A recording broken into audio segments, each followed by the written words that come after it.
Carpenter here, just to show you how serious we are about our newscast. One of our members has actually climbed a very old and treacherous bridge to bring you guys information.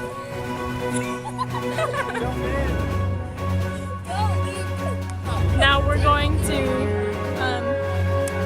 shimmy over there and I pick you up. Let's go, let's go. This is very serious.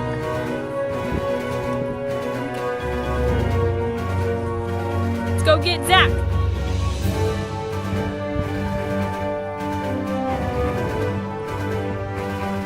Let's see if he lands this. You're gonna jump? I have to.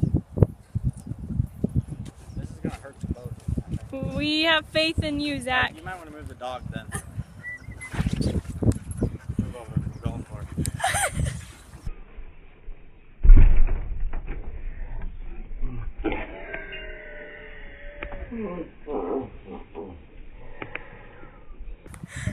We've gotten him back. Now we're...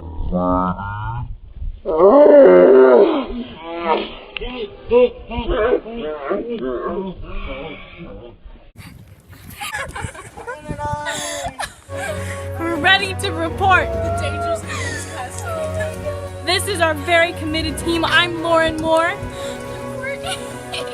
I'm Zach. I'm Haley. And here is BBC World News, Studio B. I'm Haley Drake reporting from Studio B. Today, me and my team are going to be presenting you information about time period 6. In the beginning of 1928, Joseph Stalin introduced the 5-year plan into the Soviet Union. He introduced the plan to prevent humiliating defeat that Russia had experienced in the hands of Germany in 1917. His plan was to quintuple the output of electricity and to double the amount of heavy industry, such as iron, steel, coal, and machinery in a matter of just 5 years. His plan succeeded, making the Soviet Union a major industrial power. The Great Leap Forward took place in 1958. The Great Leap Forward was Mao's attempt to modernize China's economy so that by 1988, China would have an economy that rivaled with America. The Great Leap Forward planned to develop agriculture and industry. Mao believed that both had to grow in order for the other one to grow. Industry could only prosper if the workforce was well fed, while the agricultural workers needed industry to produce modern tools needed for modernization.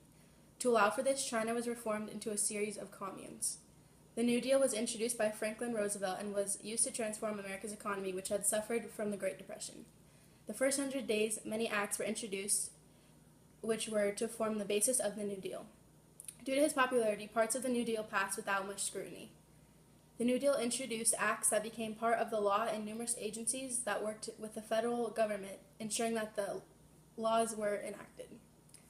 The fascist corporists, also called corporatism, defined as a theory and practice of organizing society into corporations subordinate to the state. According to corporate theory, workers and employers would be organized into industrial and professional corporations. Put into effect in fascist Italy between World Wars I and II, it reflected the will of the country's dictator, Benito Mussolini. After the war, governments and many democratic Western European countries developed strong corporate elements and attempted to mediate and reduce conflict between business and trade to enhance economic growth. Greenpeace is a non-governmental environmental organization. Its goal is to ensure the ability of the earth to nurture life and all of its diversities. It focuses on campaigning in worldwide issues, such as climate change, deforestation, and overfishing. Export-oriented economics became very popular in East Asia in the 1960s and continued until the 1970s. Export-oriented economics are simply the exportation of resources from East Asia to other countries involved in trade. With the substantial amounts of exportation occurring in East Asia, their economy grew exponentially. Export-oriented industrializations were particularly characteristic of the development of the national economies of the Asian tigers. The Asian tigers include Hong Kong, South Korea, Taiwan, and Singapore in the post-World War II period.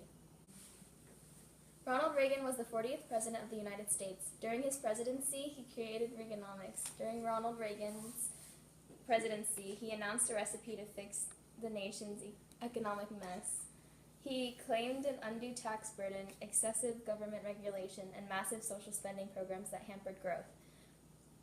America's commercial, industrial, and social sectors had been rapidly evolving from changes spawned in the decades following World War II. Tremendous pressures had built up by the time Reagan took office. Factories continued to close across America, being replaced by outsourcing in foreign countries that offered low business costs and cheaper labor. Moving the factories offshore was a counter-strategy by business and industry leaders who refused to countenance the ongoing demands of American labor unions. Hundreds of thousands of Americans had been thrown into unemployment, and many became homeless as well. Concurrently, the personal computer was born, to be followed by the computer revolution in business, schools, and homes across America and Europe, followed by the rest of the world. Self in the reflection.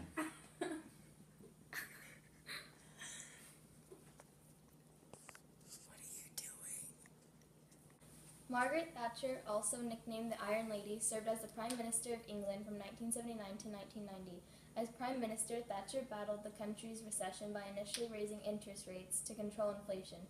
She was best known for her destruction of Britain's traditional industries through her attacks on labor organizations such as the Miners' Union and for the massive privatization of social housing and public transport.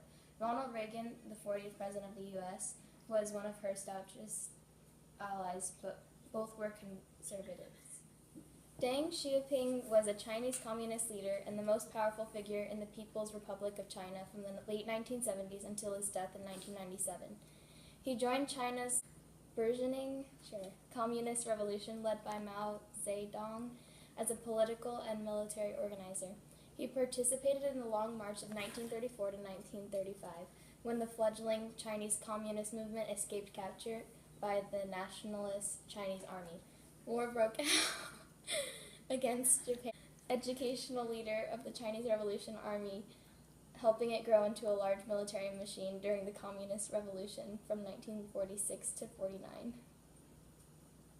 Augusto Pinochet, a graduate of the Military Academy in Santiago from 1936, was a career military officer who was appointed Army Commander-in-Chief by President Allende 18 days before the coup, which he planned and led. Pinochet was named head of the victorious junta's governing council, and he moved to crush Chile's liberal opposition. In its first 3 years, the regime arrested approximately 130,000 people, many of whom were tortured.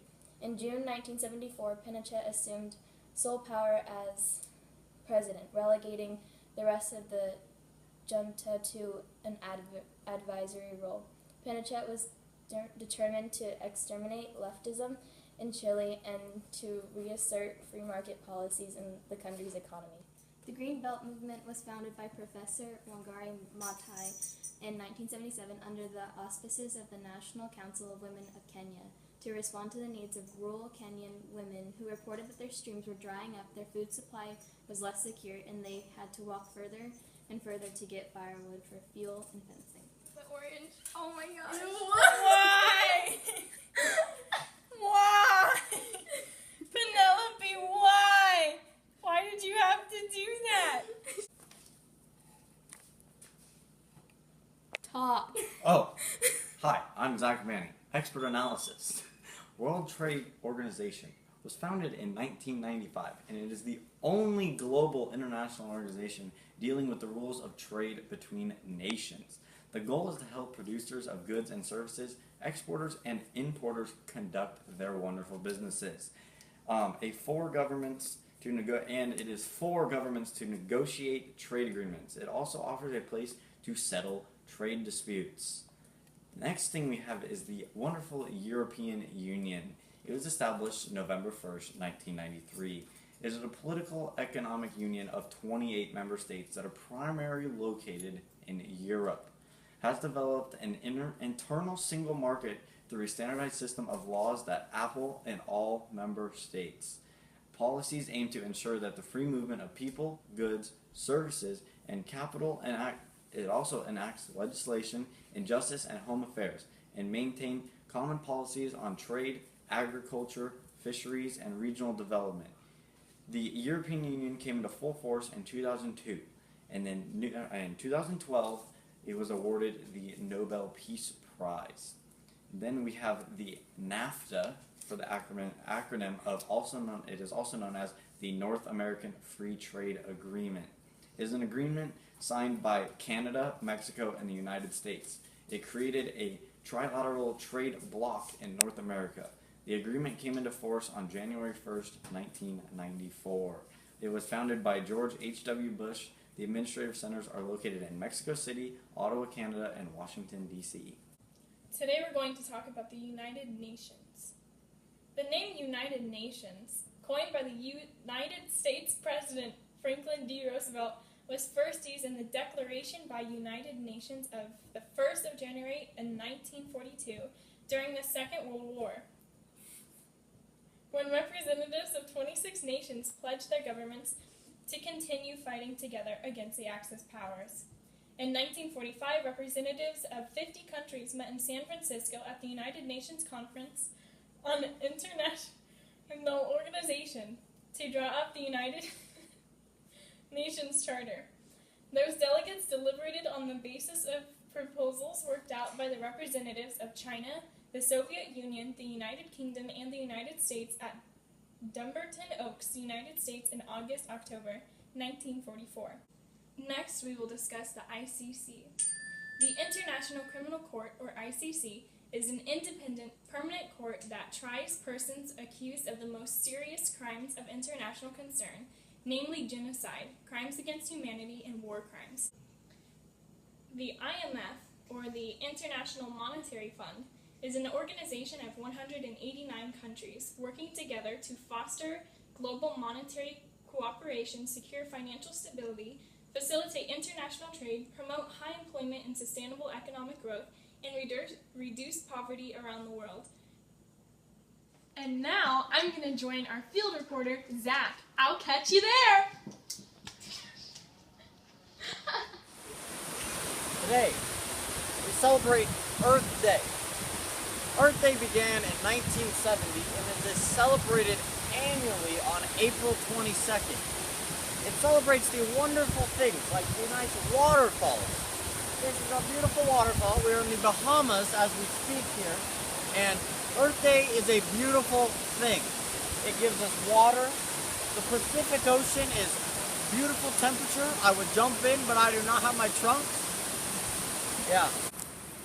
Here we are at the very canal that Nemez installed in Egypt to help with the agricultural place there. You see, what he did is he really growed the area economically, and I think it's just really cool to be in the very canal that he instituted. This TV is brought to you by Sony, bringing you the best technology since the Type G was created.